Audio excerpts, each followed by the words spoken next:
On today's show, the Mavericks lose to the Clippers in preseason, but I've been trying to tell you about Quentin Grimes. We'll talk about it on today's Locked On Mavs. I'm Luka Doncic, and this is Locked On Mavericks podcast. If you don't believe, you shouldn't be here. We have Kyrie. You are Locked On Mavs. Great, Rusty. Your daily Dallas Mavericks podcast. No one's dying. Part of the Locked On Podcast Network. Amazing. Your team every day. Still can't eat milk. And welcome. You are locked on to the Dallas Mavericks. My name is Nick Angstadt, media member and NBA channel manager of the Locked On Podcast Network. Your team every day. Thanks for being part of the show, making Locked On Mavs your first listen today. But the best way you can help us grow the show is to listen every day on any podcast platform. Leave a 5-star review, like the video on YouTube, comment anything below. Today's episode is sponsored by Game Time. Download the Game Time app, create an account, use that code LOCKEDONNBA for $20 off your first purchase. And joining me from the great Slightly Biased YouTube channel, what you got for me, Slightly Biased? I need to demand 10 times pay for sitting through that and being here at midnight. It is 12 a.m. Central Time after the Mavs played the Clippers, a game that started at 9:30 Central Time. Can we just, what is the reasoning? And I've never understood this. I heard the Hoop Collective guys talk about it today. LeBron complained about it on Twitter. Why are teams traveling like this for preseason? It makes no sense to me at all. I mean, the Mavs traveled what? They played here on Thursday against the Jazz. 3 days off, traveled to the Clippers, and then they'll have 2 days off and come home for the Bucks. I mean, it doesn't seem that crazy to me. Yeah, but like, what's even the point? Like, in my opinion, you should just be playing the regional teams, and then you don't have to worry about travel. Oh, so they should only just play OKC, the Rockets, the Spurs. Yes. I agree with that. Yeah, what's the point? There's a reason why MLB just puts them all together in one place. We're like, all right, you're not traveling across. They should do something like that, and like those are the teams you play the most, and like they should call it like this. That's how they should organize the league. They should call it like divisions or something like that. Yeah, I can see that. Today's but episode they don't actually mean anything, though. Today's episode of the show. No, we just recreated divisions. Today's episode of the show, we'll talk about the Mavs loss to the Clippers, what matters in it, what doesn't matter in it. We will talk about Klay Thompson, who almost had a full meme game. We'll talk about Dinwiddie. I have some concerns. I'm not getting the dog button. If everyone remembers the dog button, I'm not getting it just yet. But I want to start here, Slightly Biased. I've been trying to tell everybody, Quentin Grimes is for real. He's going to figure out his spot in this team. He's going to figure out what his role is, and he is going to ball out in it. 22 minutes, 20 points for Quentin Grimes. Hit 3 threes confidently. Hit a couple other plays out of the pick and roll. Had 2 assists out of the pick and roll, which was wild to see. Had 4 rebounds that I thought were solid. He did have 4 turnovers. Everybody on this team had multiple turnovers. They had 29 as a team. That was a very preseason stat. But Quentin Grimes, man, stood out to me. And man, I know everyone was talking about at Media Day. He's got aura. That was like the one thing that people were talking about. But I'm feeling with Quentin Grimes. I like what I saw from him in this game. Yeah. So in a preseason game like this, with no Luka or Kyrie, obviously, every time I kept saying that, I almost said Luka and Klay. Like I always kept almost saying Luka. No, Klay was out there. No, we'll talk about him in a bit. But no Luka and Kyrie. It's almost like really hard to take away anything from games like this. Like literally, like you're telling me if Luka and Kyrie miss time, the Mavs offense is going to look rough. Okay, well, thank you. I didn't know that beforehand. Right. But what you're looking for is people who really stand out. And that was Quentin Grimes through and through, who did stuff off the dribble, did stuff as the creator and pick and rolls, like you said, had a couple of really nice passes as well, played good defense, and shot threes and made threes that you can 1,000% see him taking and making throughout the course of the season. So he is like we know, like we've said this before. He's only 2 years removed, and he's still so young. And he's only 2 years removed from being like a center point piece of this Knicks rebuild and like being untouchable in trade talks. So any flashes you see like that from him are very encouraging and promising and exciting. Yeah, Quentin Grimes 2 years ago was starting 66 games on a Knicks team that went to the playoffs with Jalen Brunson. It's the first year with Jalen Brunson.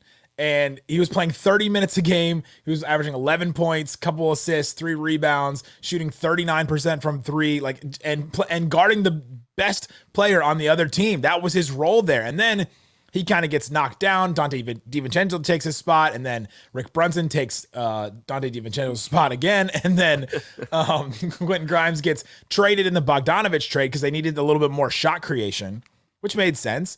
And then now the Mavs get Quentin Grimes for the Tim Hardaway Jr.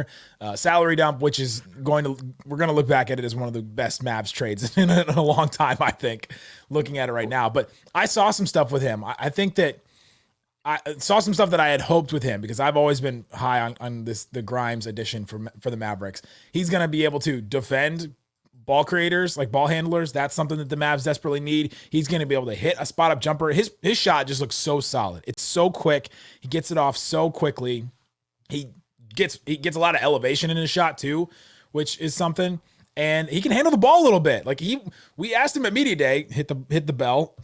We asked him at media day about if he liked being called a 3-and-D player. And he said, well, I want to prove that I'm more than that. And this is one of the ways. Handle the ball a little bit. And it feels like each of these preseason games, Jason Kidd looks at one role player and goes, this is your opportunity to run it like as the ball handler, the pick and roll. It was Najee Marshall one game. It was Omax another game. It was Jaden Hardy. It was, now it's Quentin Grimes. Like, all right, operate in the pick and roll. And he took advantage of it. And I thought in that third quarter, he had 10 points and both of his assists.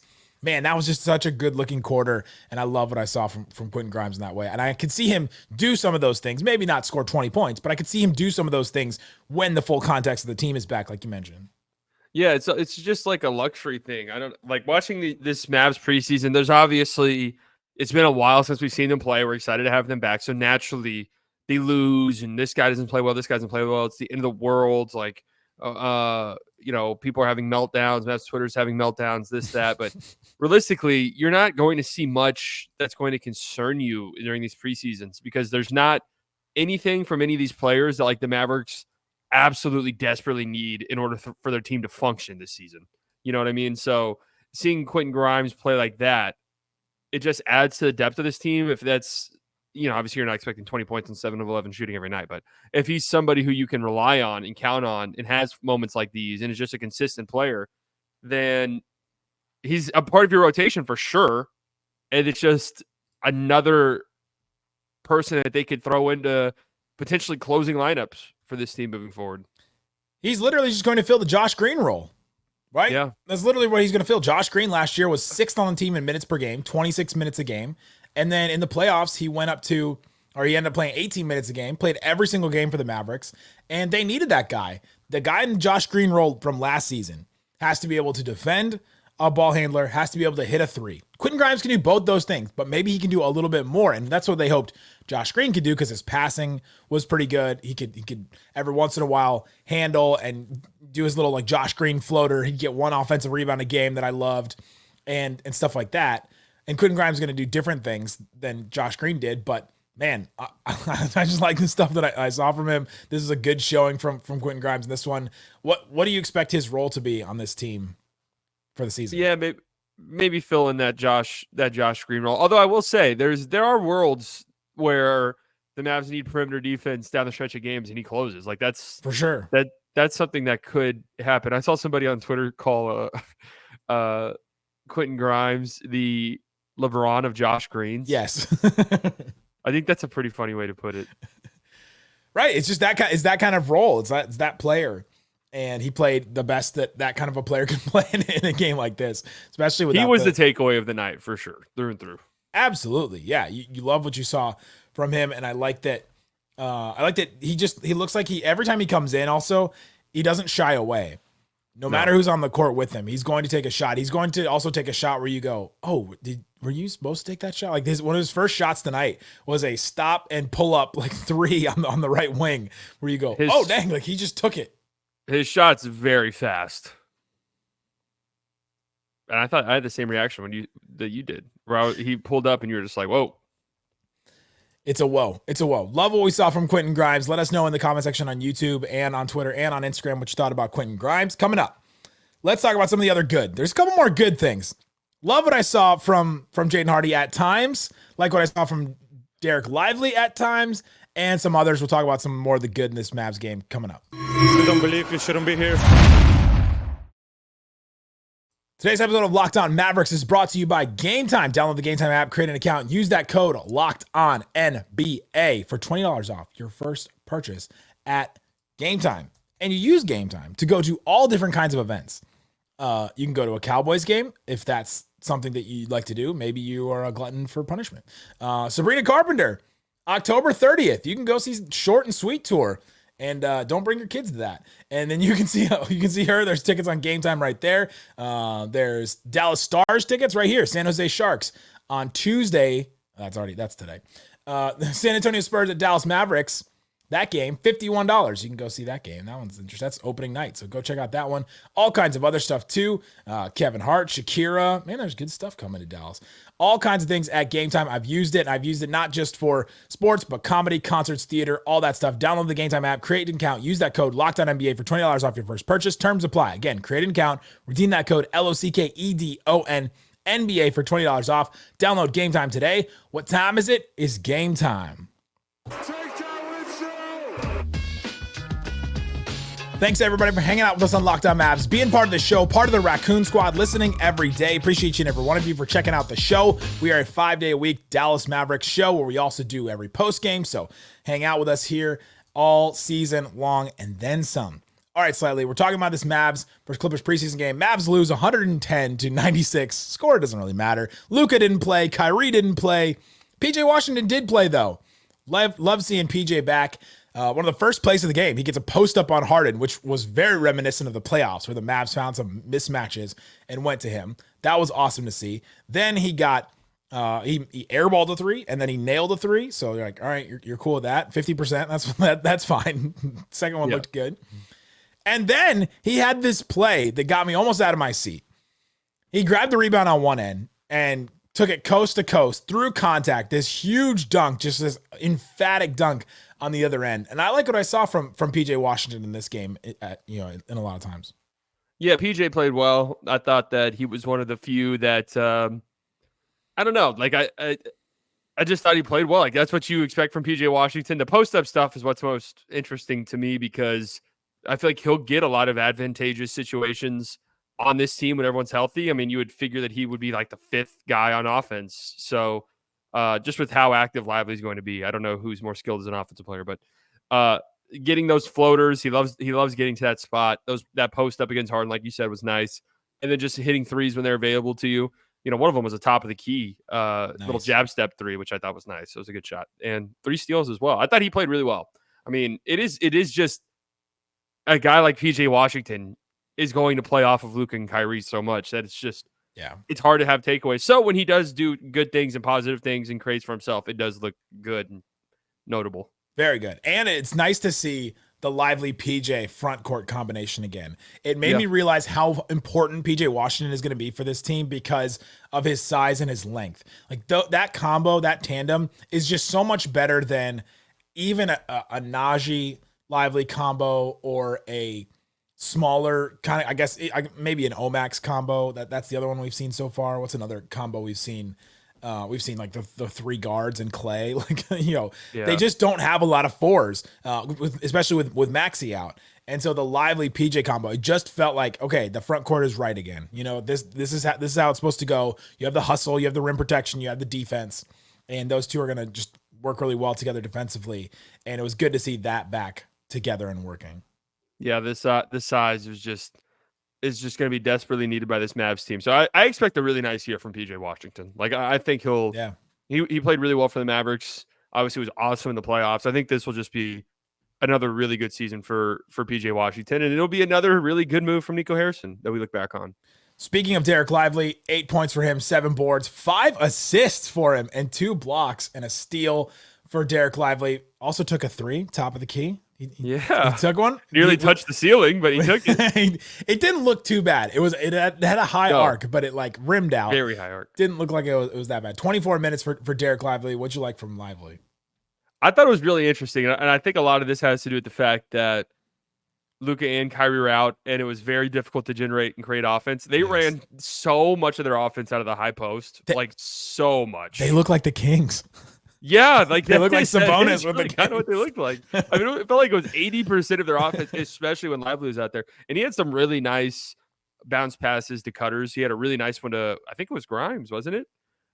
Just say Grimes, yeah. I'll just say yes because it was I like Grimes, a Grimes. little face cut, and Lively had a nice bounce pass. So that's interesting to see. And that I think that just there's some stuff that kid does in preseason that it's just like, I don't know if he's just really wanting to see things or if he's like, just do whatever you want out there, basically. But that feels more to me like, hey, this will be a part of our offense. Yes. For sure.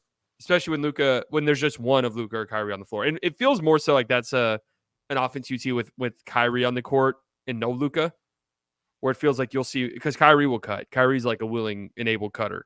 It's just not really part of Luka's game right now, and it doesn't really need to be. So I thought that stuff was really interesting, the high post offense. Yeah, an awesome point because they've needed just another level to go to offensively, just some other look. And we thought maybe it would be running Klay off of screens and doing stuff like that. And this maybe would have been a game to do that. Now, maybe it's still too early in the season, just Klay's second game playing, for them to install some of that kind of stuff. But to, run Lively, a bunch of, dribble handoffs or a bunch of like just handoffs with Lively is a way to get some movement, to get some things going. And honestly, one of the reasons why they had so many turnovers, 29 in this game, is because they were passing a ton and they were looking for Lively, and they were not trying to isolate. And the reason why the Mavs are so low on turnovers the last couple of years is because they are one of the highest isolation teams, because then Luka and Kyrie isolate so much, or Luka and Dinwiddie isolated so much, or Luka and Brunson isolated so much. And when you have one guy isolating, they don't usually create turnovers that much. And so, because you're just kicking out to a guy for a three, it's sort of the end of a lot of plays.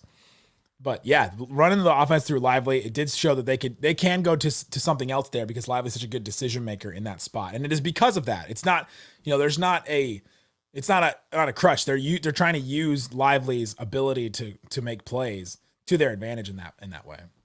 Yeah, and he also had a couple of nice post-ups. I will say it did feel, and there's not a lot of centers like Zubats out there, these big bruisers. Huge. It did feel, again, like Gafford's just better suited to play against those guys, which is funny to say because in the postseason last year, that was not the case. Like, Gafford was pretty much unplayable in that Clipper series. But it felt like he played a little bit better defense on Zubats, but I don't know. Well, he's also gained 20 pounds. Gafford bulked up, so maybe that's helped him in that, because he should be better suited, and he looked like he was better against Zubats in some of those instances. Yeah, but I mean, I don't know what the takeaway is for that, because like I said, there's not too many bruising bigs that play like Zubats anymore. And also, this happened in the Clippers series last year, where it was like, oh, they're doing all this through Zubats, and it's just like, okay, like I think if you're the Mavs, you live with that being your focal point on offense. So I don't know, just something to monitor, I guess. Talking about the focal point on offense, we got the Derrick Jones Jr. revenge game in this one. It felt like he was their focal point on offense in the first quarter. So I said there's not a lot to take away from this game for the Mavs. I feel like for the Clippers, just because of who the Mavs were throwing out there, and on their broadcast, it was funny because they were like, yeah, I don't think they'll be forcing this many turnovers. I don't think they'll be scoring this much in transition. And like, you could tell the announcers were almost like, I don't know if this game is a solid indicator of anything you'll see, because the Mavs turn the ball over 29 times. And some of that, the Clippers defense will be good. Like they will. We're going to talk about Klay here in a bit. And I'll say that this Clippers team is pretty well suited to sort of stifle Klay and running off of screens and stuff like that with their length. Yeah. But yeah, Derrick Jones Jr. played well, and it was good to see him out there again. Well, and the Clippers didn't have Kawhi, obviously. And so, that's fine. This will be their starting five, probably. I mean, they almost soft launch on the broadcast that Kawhi was probably going to miss the start of the season. Like they were basically like, this will probably be the starting five on opening night. I was just trying to imagine if they do, whenever they do get him back, Norman Powell probably goes back to the bench. Then they have Kawhi, Derrick Jones Jr., Terrence Mann, Zubats, and then Harden. And you're like, that is some length. And Harden is not a pushover in post-ups all the time. No, they'll be a good defensive team. That's not the concerns, I think, for them. Yeah, but scoring, I think, may be a little bit of an issue for them. Except, man, the Kevin Porter Jr. thing for them, he's gonna be a good basketball player for them. It's weird and kind of gross that he's back on their team, but man, that is there's a reason why they got him for free, essentially. Yeah. But he's gonna be good for them. He scored 18 points off the bench, had 6 assists, and you're like, man, that's gonna be a good pickup for them. Yeah, he looked good, and you hate to see it. It's true, both things. I'm there with you on both things, but yeah. So the Clippers kind of the same, but I think they're struggle without Luka and Kyrie. the Mavs kind of stuck with them. If they didn't have as many turnovers as they did, they clean up some of that, then maybe this game is a little bit closer, and then, kind of got away from them at the end there. But yeah, I thought they played them pretty tight, which is a good sign for the Mavericks. Not a good sign for the Clippers necessarily. Nah. In that one. All right, coming up, the bad. I've got questions. Should we be concerned about Klay? Should we be concerned about Dinwiddie? I'll answer both of those coming up. If you don't believe, you shouldn't be here. Today's episode of Locked On Mavs brought to you by FanDuel. FanDuel Sportsbook has all kinds of props and odds, things that you can use to get in on the action. Hey, NFL fans, you can start the season, continue on the season, keep the good times going with a big win on FanDuel, America's #1 sportsbook. So when you get a hunch in the middle of a game, you can check out the latest stats, view live play-by-plays, and so much more on the same page where you place your bets. You know where that place is? That's FanDuel.com. Go see what is available. What's not available right now is the Dallas Cowboys next game. It's not on FanDuel. So I looked. I'm sorry. Oh, it is a tough time right now for Cowboys fans. Go see what else is available. There's other NFL things, or you know what? You want to just bypass the NFL altogether? You can do the odds for the series right now in baseball. Dodgers -156 favorite to win the series over the Mets, and the Yankees -360 favorite over the Guardians after a win tonight in the ALCS. So go check out that. Again, go check it all out at FanDuel.com. Shut it down! Let's go home! All right, slightly, we're back talking about the Mavs preseason loss to the Clippers. The Mavs 0-3 in preseason. Slightly, everything's terrible. They can't win any preseason games. Luka did not play. Kyrie's only played one game. It's fine. Yeah. But what's not necessarily fine is Klay Thompson going 0 for 9 shooting with 4 turnovers himself. Did get a block, did get an assist, missed all 6 of his threes, was on -14 on the game. He played 21 minutes. How concerned are you about Klay Thompson?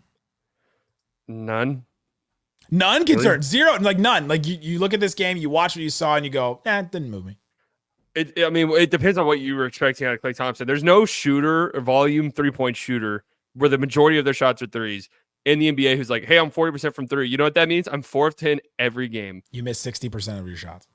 Yes, but I think people think 40%. That like, oh, that means I go out every game and I'm 4 of 10. Like that's what you're getting every single night. Yeah. No, you're going to get nights where they don't shoot too well. And I will say this, like, some of those shots Klay was shooting were incredibly difficult, and he'll take difficult shots.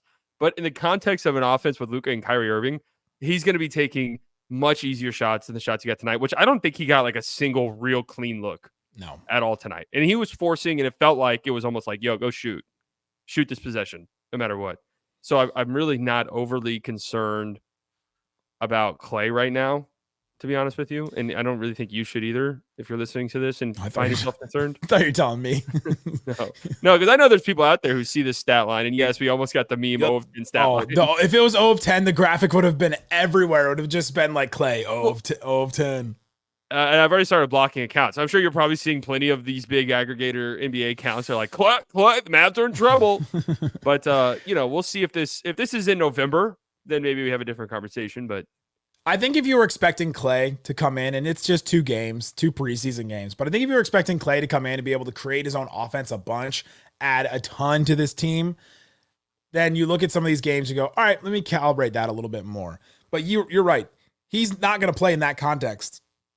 Hardly at all. A Klay on the floor and Luka and Kyrie not on the floor, maybe in a game where one of the two is out. Yeah. But I don't think it's good. It's not going to be very often. The Mavs want Klay for the advantage that they'll get when Luka and Kyrie are playing, right? That's why they bring him out there. You don't necessarily want Klay out there with like non-playmakers, right? He's out there with Gortman and Hardy as the 2 playmakers. I mean, not the greatest like playmakers in the NBA, and not taking advantage of Klay's skill. They also, their offense has not adapted to create an offense around Klay to do some of those things. And so I don't think that they haven't embraced the triangle enough in order to get Klay Thompson some more shots.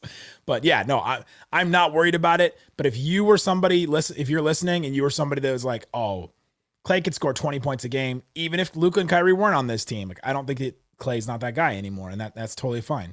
But he took 9 really tough shots in this game tonight and missed all 9 of his shots. And before anyone says anything, yes, we know watched Klay Thompson his whole career. He's going to take shots every now and then to make you scratch your head for sure. Like that's just who he is as a player. But the Mavs need that sometimes because last year, one of the things that we defended Tim Hardaway Jr. for a long time, maybe longer than we should have last season. And one of those is because he had the audacity to take some shots that other Mavericks on the team didn't want to take.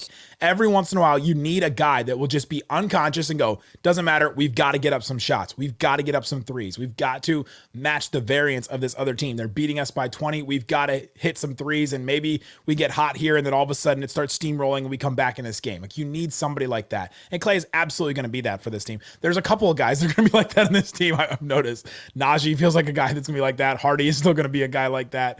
And so I'm glad that the Mavs have a couple of those, but yeah, my worry for Klay is not super high because I did not expect him to be like a savior for the non-Luka, non-Kyrie minutes. That is not who I expected Klay Thompson to be. No, people need to understand the context of this Mavs team. It's Luka and Kyrie will be our offense. Everyone else is going to be a force multiplier for those two. Like this is what we were saying, where it's like the Dereck Lively comparisons. What's Dereck Lively's ceiling? Oh, it could be like Mavs don't need it to be Giannis. Like that's not. They're not looking. I mean, obviously getting Giannis would be awesome, but like they're not looking for that. They're going out and getting guys like, hey, Klay Thompson's floor spacing and shooting next to these two changes things dramatically. PJ Washington's size and length next to these two changes things. Dereck Lively next to these two changes things. So, like I said at the top, it's really hard to take things away from a game like this. Yeah. Spencer Dinwiddie. I'm starting to get worried about Spencer Dinwiddie slightly. Mm-hmm. I'm worried about him as an on-ball primary creator because that's one of the things that I hoped he would come in and bring. The opposite of what I thought about Klay Thompson. I expected Klay Thompson to be, like you said, a force multiplier for Luka and Kyrie. Great way that you put that. But with Dinwiddie, I thought, okay, he's a guy that comes in and can play make if Luka and Kyrie miss time. The Mavs themselves even said he can be a spot starter and start for Luka or Kyrie if they miss some time so that he can create some offense and do some stuff. Through 3 games, he has not shot the ball well, and he has not looked good like handling the ball. The Mavs needed one more ball handler in the playoffs and in the finals, but they needed somebody that can do more than just handle the ball. And so far, Dinwiddie has not shown me some of those things. He hit an off-ball 3 today, which was solid. I think he had 1 assist. He had 2 turnovers and a steal. But yeah, just not showing me some of the on-ball creation and the separation from guys that you really want in a guy like that that's supposed to be like the 6th man type guy that can create some offense when Luka and Kyrie don't have it or need another guy to go off.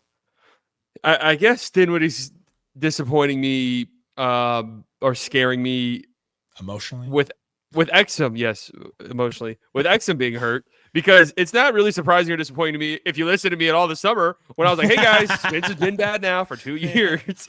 Like in the 2 years, been vindicated again. Not being good. And that Exum should and probably will play over him. Yeah, I mean, it is. Yeah, he looks terrible right now. I mean, there's just really no 2 ways around it. He's not doing a single thing that you would want him to do.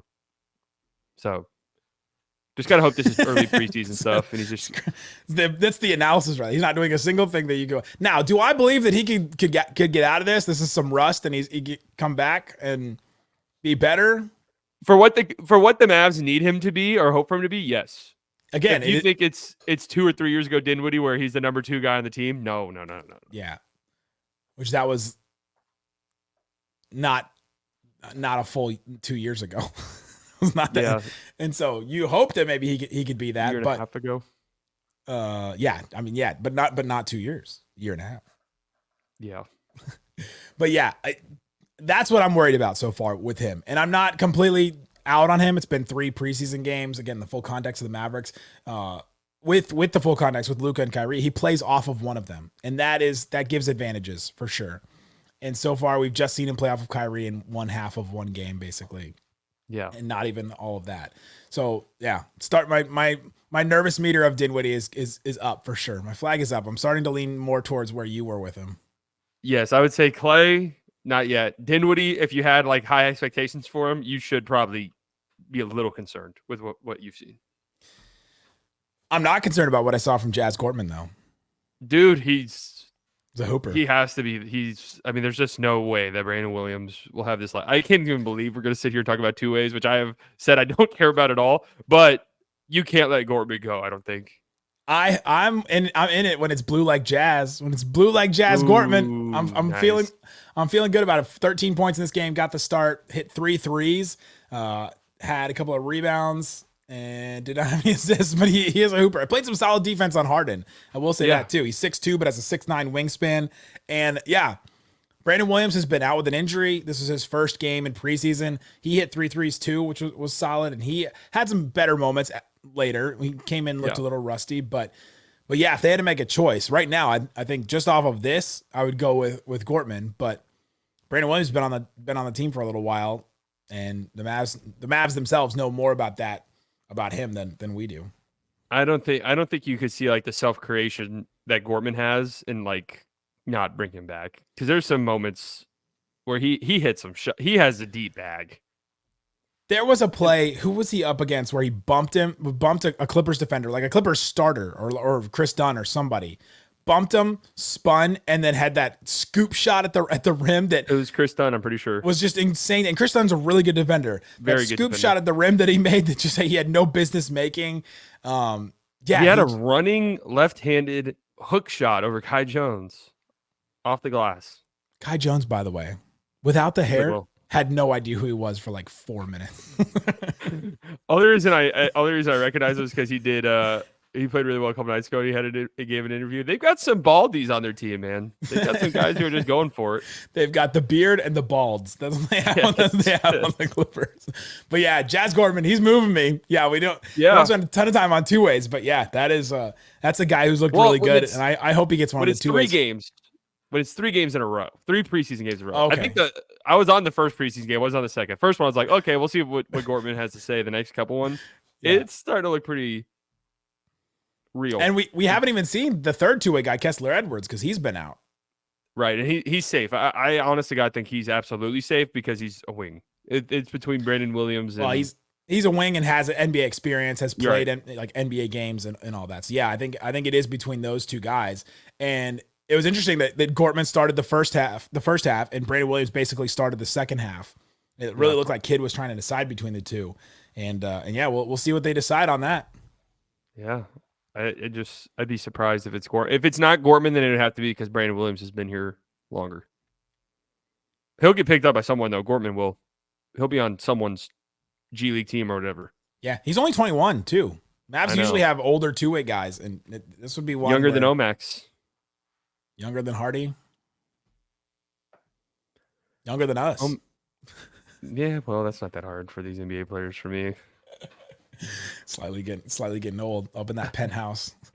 Omax didn't come in until literally he played 9 minutes and 32 seconds. He played the last 9 minutes 32 seconds of the game. Is that? Yep. Do you have any questions about that?